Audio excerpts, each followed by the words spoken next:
To global channel. Jayanthi Amirisetti. మనకి పాలు మామిడికాయ ఉంటే చాలండి, పర్ఫెక్ట్గా ఎట్లా షాపులో లాగా ఐస్ క్రీమ్ తయారు చేసుకోవచ్చు. మొదట మామిడికాయలు తీసుకొని శుభ్రంగా కడిగి దాన్ని కట్ చేసుకొని ముక్కలు ముక్కలుగా చేసుకొని దాన్ని తర్వాత అదంతా తీసుకొని గుజ్జులాగా చేసుకొని మిక్సీ గిన్నెలో వేసుకొని మిక్సీ పట్టించాలా. మిక్సీ పట్టించినాక అది గుజ్జులాగా వచ్చేస్తుంది, అది పక్కన పెట్టుకోవాలా. తర్వాత పొయ్యి మీద ఒక గిన్నె పెట్టుకొని దానిలో ఒక 1/2 లీటర్ పాలు పోయాలా. పాలు పోసి పాలను శుభ్రంగా కాసుకోవాలా. దాన్ని బాగా ఒక హై ఫ్లేమ్లో పెట్టుకొని కాసుకొని తిప్పుతూ ఉండాలా. చుట్టూ మీగడ కట్టద్ది, ఆ మీగడంతా చూసుకొని దాంట్లో వేసుకొని బాగా శుభ్రం కాసుకోవాలి. ఒక గిన్నె తీసుకొని దానిలో 2 స్పూన్లు కార్న్ఫ్లోర్ వేసి పౌడరు, ఒక కాసుని పాలు తీసుకొని పోసేటప్పుడు కొద్దిగా మిగిలించుకోవాలా. దాంట్లో పోసుకొని తిప్పుకొని పక్కన పెట్టుకోవాలా కలుపుకొని. తర్వాత పాలు బాగా కాగిపోతాయి, దాంట్లో పోసేసేయాలా పాలు.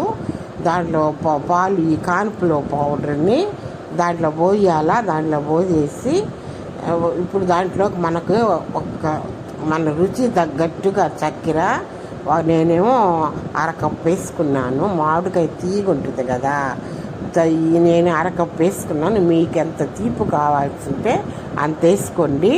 నేను 1/2 కప్పు వేసుకున్నాను. తర్వాత కార్న్ఫ్లోర్ వేసి చక్కెర వేసి శుభ్రంగా తిప్పుతూ ఉండాలా.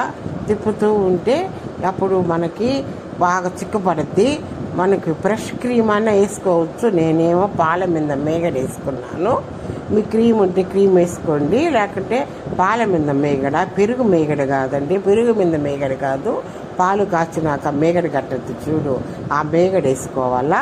తర్వాత ఈ మిక్సీ పట్టించుకున్నామే మామిడి పండు గుజ్జంతా పోసి తిప్పి చల్లార్చి స్టవ్ ఆపేసి చల్లార్చి పక్కన పెట్టి వెన్నెల ఎసెన్స్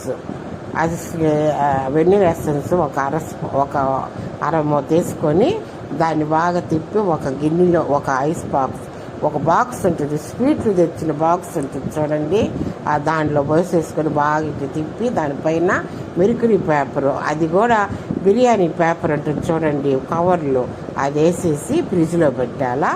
ఫ్రిడ్జ్లో పెట్టి 6 గంటల తర్వాత అది తీసి దాన్నంతా తీసేసి ఒక మిక్సీ గిన్నెలో వేసి మళ్ళీ మిక్సీ పట్టించాలా. మిక్సీ గిన్నెలో వేసి బాగా పాపి పట్టించాలా మిక్సీ గిన్నెలో.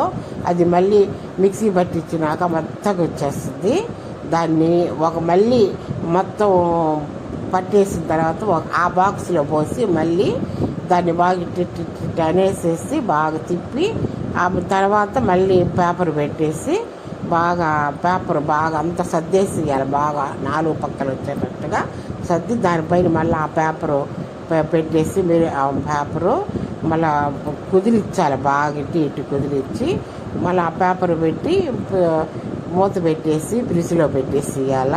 ఫ్రిడ్జ్లో పెట్టి ఒక నైట్ అంతా ఉంచండి. డీప్ ఫ్రిడ్జ్లో పెట్టి నైట్ అంతా ఉంచితే మళ్ళీ తెల్లారి తీసేసి ఆ పై పేపర్ తీస్తే తర్వాత మనము ఆ ఐస్ క్రీమ్ తీసుకునేది మన ఇంట్లో ఉండదు కదా, మన గరిటెలు ఉంటాయి చూడండి, మన కూరలు కలుపుకునే గరిటెలు, అది తీసుకొని ఆ కూర గరిటె తీసుకొని బాగా ఇట్లా తీస్తే సూపర్గా వచ్చేస్తుందండి. అది శుభ్రంగా వచ్చేస్తుంది, రౌండ్గా వచ్చేస్తుంది. ఆ గిన్నెలో పోసుకొని దాంట్లోకి వేసుకోవాలండి. ఇవన్నీ వేసుకున్నాక జీడిపప్పు బాదం పప్పు ఇవన్నీ వేసుకుంటే సూపర్గా ఉంటుందండి. సూపర్గా ఉంటుంది. ఈ ఐస్ క్రీమ్ షాప్లో లాగే ఉంటుంది. మనం తింటుంటే ఐస్ క్రీమ్ తింటే ఎంత మంచిది. ఐస్ క్రీమ్లో పాలల్లో కాల్షియం ఉంటుంది, ఎముకలకి చాలా బలం కదండి.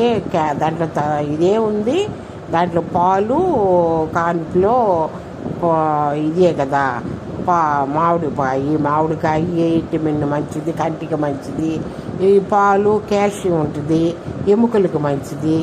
మా జీడిపప్పు ఇవన్నీ డ్రై ఫ్రూట్స్ బాగుంది, మంచి అన్నిటికీ మంచిది ఐస్ క్రీమ్ తింటేను. లైక్ చేయండి, షేర్ చేయండి, సబ్స్క్రైబ్ చేయండి. కొత్తగా చూసేవాళ్ళు చాలా